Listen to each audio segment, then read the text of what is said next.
With an approximated net worth of $3.9 billion, Lawrence Stroll has committed himself into the most challenging venture of his life. The Canadian billionaire, only in the last 5 years, has invested at least $500 million into his Formula 1 team and has no intention to stop. But how is he able to do that? And how did he really build his wealth? My name is Lawrence Stroll.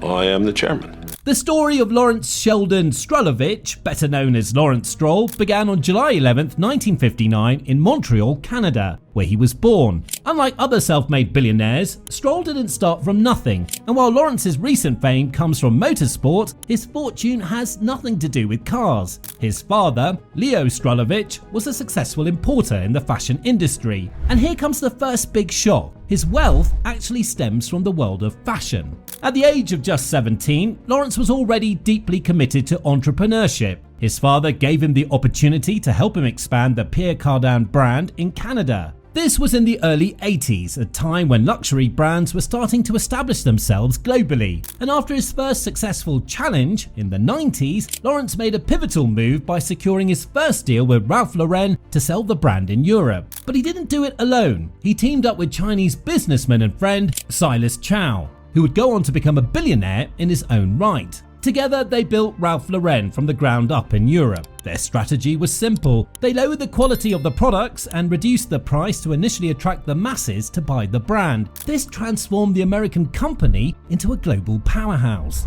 Their success with Ralph Lauren didn't go unnoticed. Soon after, other American fashion giants started knocking on their door. One of these was Tommy Hilfiger. With Stroll and Chow at the helm, Hilfiger saw tremendous growth from the mid-1990s onward. The strategy was always the same one, and the brand became a major player not just in the fashion industry, but also in the world of sports. They even made their way into Formula 1, becoming an important sponsor for Ferrari around the 2000s. The work done by Stroll and Chow led Tommy Hilfiger to huge revenues, resulting in 2010 to sell the company shares and providing the two partners enormous profits. But the biggest win for Stroll and Chow came in 2003, when they applied the same successful formula also to the Michael Kors brand. Thanks to this system, they later took the company public in 2011 at the New York Stock Exchange, and from an initial investment of $85 million, they earned a mind-blowing $3 billion. This was a monumental achievement, one that solidified Stroll as an expert businessman with the ability to turn brands into billion-dollar empires. Here, for the first time, Lawrence started to get closer to the motorsport world. By the 2000s, Stroll had accumulated a personal fortune of around $2.5 billion, and it was during this period that he began to invest some real big money. His first major investment into the sport came when he purchased the Mont-Tremblant circuit in Quebec for $625,000. He renovated the track in 2004, making it a premier racing venue with the most recent structures for the time. After almost 20 years, in 2022, Stroll decided to sell the circuit for a reported $20 million, with a massive return on his initial investment. Meanwhile, in 2008, Lawrence's son Lance was embarking on his own motorsport career, starting out in karting. It's widely believed that Lawrence supported Lance during these early years, like spending at least $1 million to help him advance in the sport. In 2014, Lance made the leap to single-seaters, and Lawrence invested his first $60 million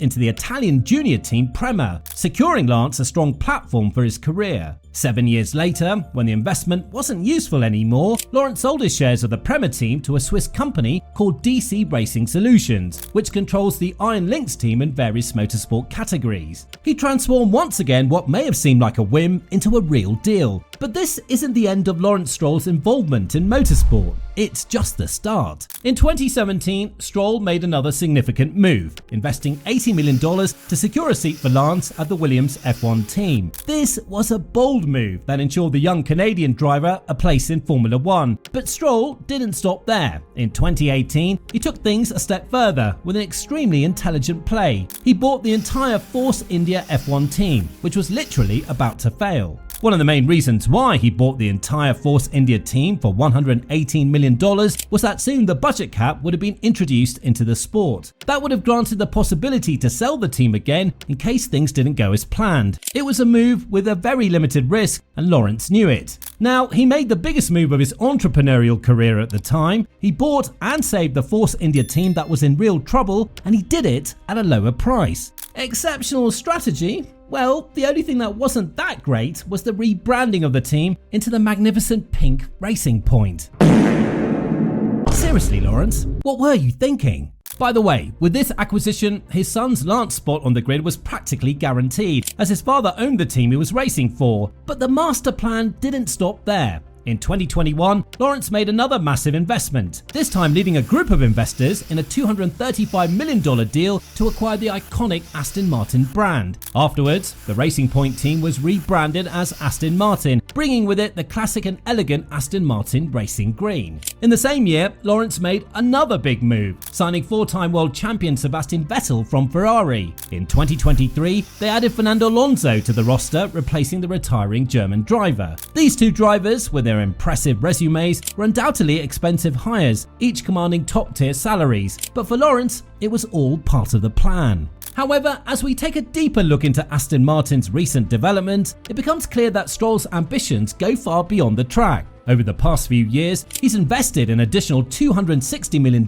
into modernizing the team's facilities. The former Force India headquarters, located just steps away from Silverstone, went through a complete overhaul. The new facility, fully completed in early September 2024, is a cutting-edge state-of-the-art complex, featuring the latest technology and equipment, including a brand new wind tunnel. And guess what? In September of 2024, it was confirmed that the legendary British engineer, Adrian Newey, widely regarded as the most successful F1 designer of the past 30 years, would be joining Aston Martin. Starting from 2025, he'll be bringing his expertise to Aston Martin, reportedly earning $13 million per year until 2029. Stroll's relentless pursuit of success in Formula 1 is crystal clear. After pouring millions into top-tier talent, modernizing the team's facilities, and securing the best designer in the sport, the Canadian billionaire has no intention of settling for mediocrity. Yet, there is still a doubt. Can all these investments guarantee success? To win a world championship, you not only need a perfectly functioning team, but also two high-level drivers. And we've seen that Lance, while in some way talented, isn't quite at that level. Despite moments of brilliance, he's more of a hurdle than a help in a title fight. We also shouldn't forget two things about Lawrence Stroll.